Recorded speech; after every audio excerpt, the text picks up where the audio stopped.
Today we are going to learn how to solve linear equations. हमारे पास suppose 3 equation दे रखी है. Let it be 3x plus 4y plus 9z is equals to 8, 2x plus 1y plus 9z is equals to 14 और 4x plus 9y plus 6z is equals to 21. Suppose हमें ये 3 equation दे रखी है और हमें बोला है कि आप इसको मैट्रिक्स और डिटर्मिनेंट की हेल्प से सॉल्व करके x, y और z की वैल्यू बताओ. अब हम कैसे फाइंड आउट करते हैं? हमें ना एक ट्रिक बता रखी है. आप क्या करोगे, आप ना सिस्टम दे रखा है, इसको ax is equals to b की फॉर्म में लिखना है. अब इसमें a कैसे फॉर्म होगा? a ऐसे फॉर्म होता है कि जो भी x, y और z तीनों के जो कोफिशिएंट है वो आप यहाँ पे लिख दोगे तो आपके पास मैट्रिक्स किसका बनेगा? 3/3 का, राइट. अब x का कोफिशिएंट क्या है? 3. y का कोफिशिएंट क्या है? +4, राइट. ऐसे z का कोफिशिएंट क्या है? +9. ये पहली इक्वेशन की लिखा है. सिमिलरली अब आप सेकेंड इक्वेशन में इन तीनों के कोफिशिएंट लिखोगे. दैट विल बी 2, 1 और 9. सब पॉजिटिव है. और ऐसे ही जब आप लास्ट वाले उसमें देखोगे तो आपके कोफिशिएंट है 4, 9 और 6. इसका मतलब यहाँ पे आप x के कोफिशिएंट लिखोगे, यहाँ पे y के, यहाँ पे z. Got it? A matrix. x matrix कैसे लिखते हैं मैम? जो भी आपका पहला वेरिएबल है वो सबसे पहले लिखोगे, फिर सेकंड वेरिएबल लिखोगे, फिर थर्ड वेरिएबल लिखोगे. This is how you are going to make x matrix.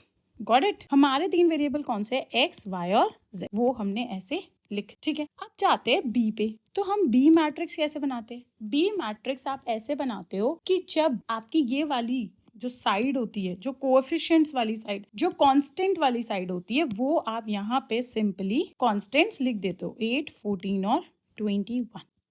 मतलब बेसिकली आपको कोई भी इक्वेशन दे रखी हो, आपको उसको वेरिएबल की form is equals to constant रख के जितनी भी इक्वेशन दे रखी है उसको लाइन में लिख लेना है.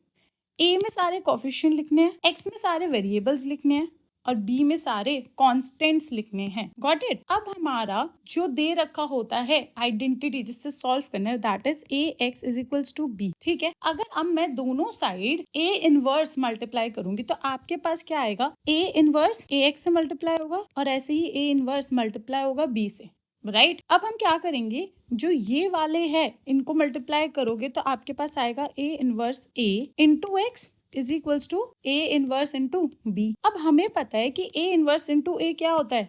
Identity matrix. Into X is equals to A inverse into B. Identity अगर 1 किसी से भी मल्टीप्लाई होता है तो वो इटसेल्फ ही आंसर आ जाता है. तो आपके पास एक्स की वैल्यू में एक्स, वाई, जी की ही तो वैल्यू निकालनी है, तो आप वो ऐसे निकाल सकते हो. Got it? अब हमें एग्जाम्पल नंबर 16 से एक बार ट्राई करते हैं ऊपर वाली चीज जो हमने अभी सीखी है. ठीक है. हमें पता है कि जो ए मैट्रिक्स x मल्टीप्लाई होगा b के बराबर. ठीक है. तो इसका मतलब आप सबसे पहले a फाइंड आउट करोगे. अब आप a में कोफिशिएंट लिखते हो तो इसमें कोफिशिएंट क्या है? 2 और 5 और उसके बाद इसमें कोफिशिएंट क्या है? 3 और 2, राइट. x में हम क्या लिखते थे? सारे वेरिएबल्स इन कॉलम मैट्रिक्स वाला फॉर्म. इसमें कौन कौन से वेरिएबल है? x और y. तो आप इसको ऐसे लिख दोगे और b में आप लिखते थे सारे कांस्टेंट्स जो इक्वल टू के इस साइड है, दैट इज 1 और 7. ये बन गया हमारा. अब हमें पता है कि अगर हमें x की वैल्यू फाइंड आउट करनी है तो a इनवर्स इंटू b होता है. ये अभी मैंने ऊपर आपको निकाल के दिखाया था. a इनवर्स निकालते कैसे? a इनवर्स कैसे निकालते हो? 1 upon determinant of a into adjoint of A. मैंने आपको बताया था 2/2 मैट्रिक्स का डिटर्मिनेंट कैसे निकालते हैं. इसका हमें डिटर्मिनेंट निकालना है. That means 5 3 15 minus 2 2 4.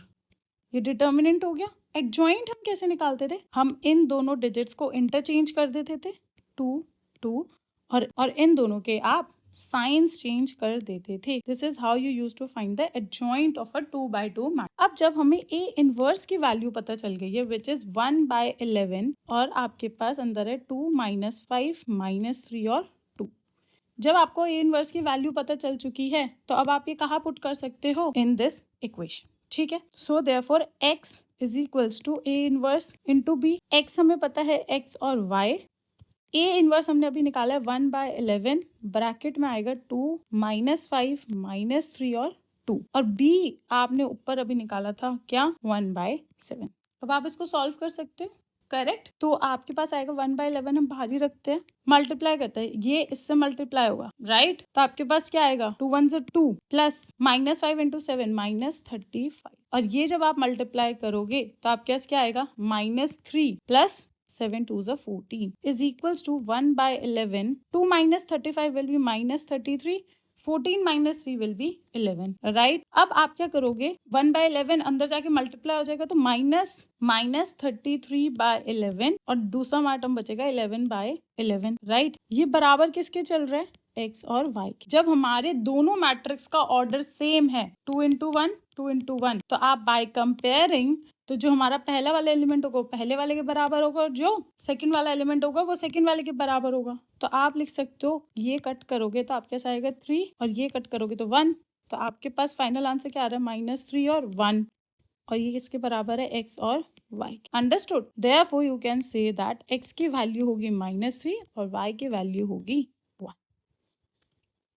आप सिस्टम ऑफ लीनियर इक्वेशंस ऐसे फॉलो करोगे। अब मैं आपसे पूछ रही हूँ कि कंसिस्टेंट और inconsistent system of linear equations का क्या मतलब है। कंसिस्टेंट तब होता है जब आपके पास सिर्फ एक यूनिक सॉल्यूशन है, मतलब सॉल्यूशन है, उस इक्वेशन को सॉल्व करके सॉल्यूशन आएगा, तो फिर वो हमारा consistent system of linear equations बोला जाएगा। इनकंसिस्टेंट कब बोला जाएगा, जब उसका कोई भी एक सॉल्यूशन एग्जिस्ट ही नहीं करता है, तब वो हमारी जो सेट होगा वो inconsistent system of linear equations कहलाएगा। Got it.